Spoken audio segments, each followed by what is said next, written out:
Завршува сезоната на бостанот во Струмичко, една од покатастрофалните во последните десетина години. Купишта непродаден бостан завршија во депониите, голем дел не се ни обра. Производителите велат дека не се сеќаваат на толку слаб интерес за струмичките лубеници од откупувачите и трговците. Пазарот на Големо во Колешино е празен. Има бостан, но тој останува во нивите затоа што производителите немаат сметка да го берат и да го носат на продажба. Лошо се пласира и дињата, иако е застапена на мали површини. Производителите велат дека се разочарани затоа што надлежното министерство не се заинтересирало што тони храна се фрлаат во услови на светска криза. Освен од цените, земјоделците годинава се погодени и од природните непогоди.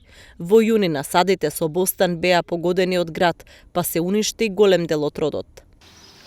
Бостанот 80 до 90% остана во полето, бидејќи немаше континуиран откуп и затоа бостанот зрее и нема кој да го обере. Мислам, има кој да го обере, туку нема кој да го земе и затоа остана по нивите. Катастрофа. Дињата вчера беше 9 и 10 денари. На почетокот имаше некоја цена 15, 14, ама сега падна, а бостанот е...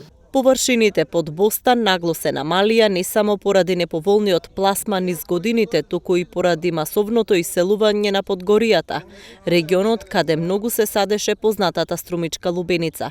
Според проценките на земјоделските здруженија, годинава е застапен на околу 800 хектари површина.